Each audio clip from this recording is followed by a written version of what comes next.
Hola, continuando con esta serie de videos sobre los fundamentos de los sistemas de información geográfica, en esta ocasión vamos a terminar con la sección de los modelos de un sistema de información. El último modelo que revisaremos, según nuestra estructura, será el modelo de almacenamiento, es decir, el esquema como vamos a tratar o almacenar los elementos capturados que representarán nuestro territorio.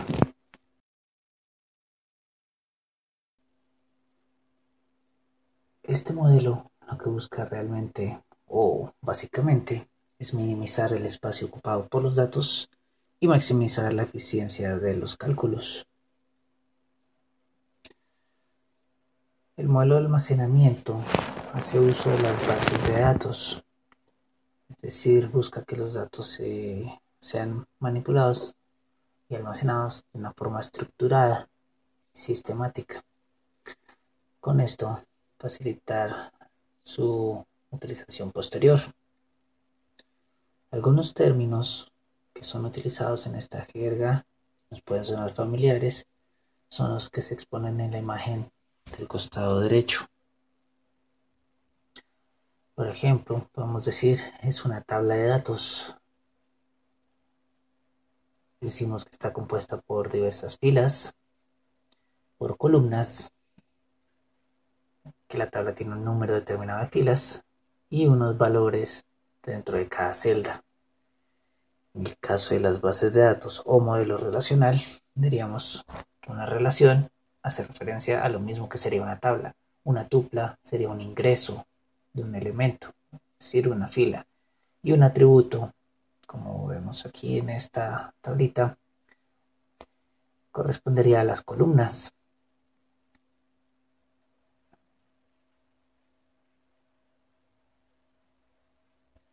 Para usar las bases de datos es necesario contar con un sistema de gestión de bases de datos que brinde las herramientas necesarias para poder acceder, consultar o crear nuevos datos.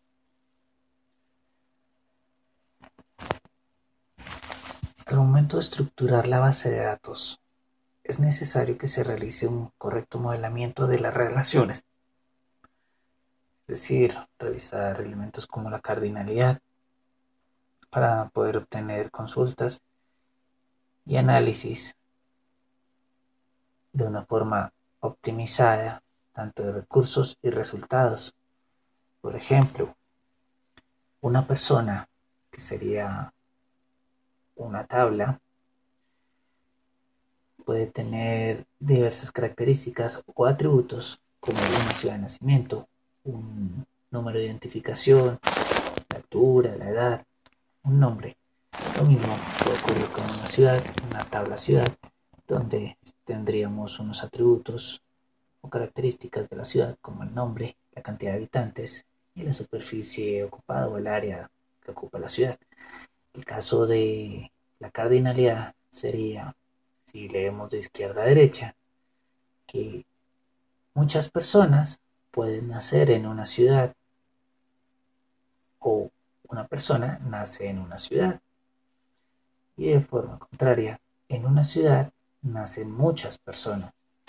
Esto corresponde a la cardinalidad tanto de uno a uno, muchos a uno, uno a muchos o muchos a muchos. Son elementos que hay que tener en cuenta al momento de modelar la base de datos.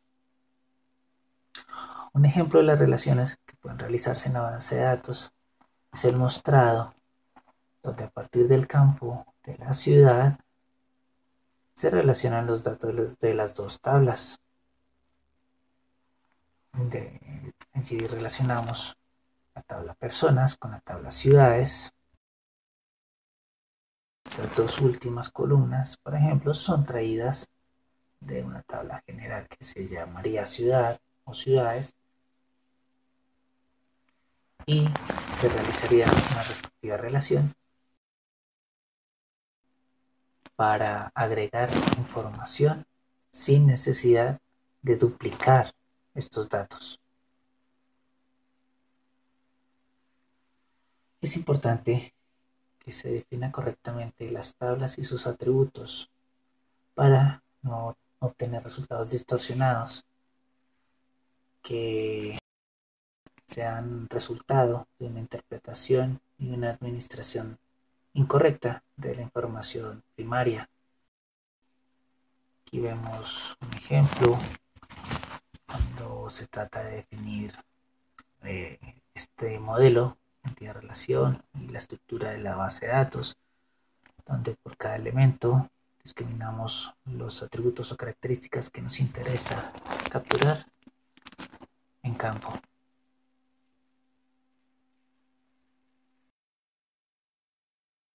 Es importante tener claro que la base de datos guarda la información levantada y el formato con el que la representamos se expresa en dos subsistemas, es decir, la información se guarda, o la información geoespacial, para ser más detallado, se guarda en dos ramas. Se guardan los datos espaciales, donde tenemos datos como la coordenada y el tipo de elemento que va a representar nuestro objeto de terreno, por ejemplo, la geometría, vamos a decir que si es punto, línea, polígono o es un raster. Y además se va a guardar la información asociada, como son los atributos de ese elemento de terreno. Estos atributos son es la información alfanumérica almacenada en los formularios.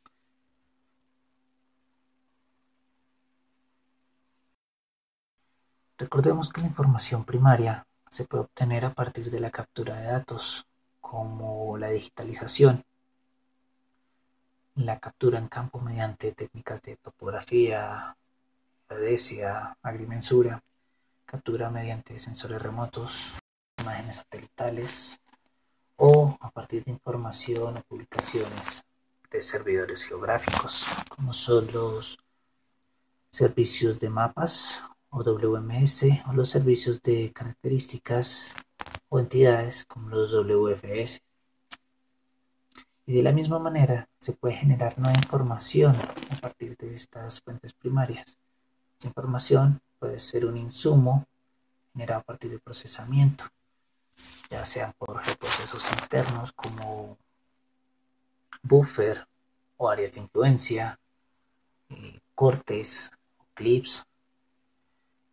Puede también generarse información a partir de la topología, del análisis de redes, de la álgebra de mapas para el caso de los datos en formato raster. Pueden también realizarse o generarse clasificaciones automáticas o semiautomáticas de cobertura, o puede ser resultado de un proceso de geoestadística donde aplicando unos métodos matemáticos se pueden determinar nuevos valores o información adicional que no veíamos en la información cruda.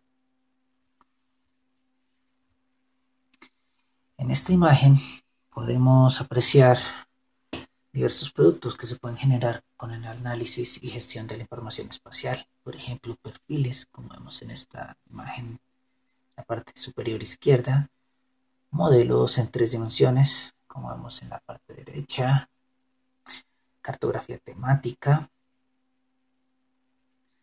o información relacionada.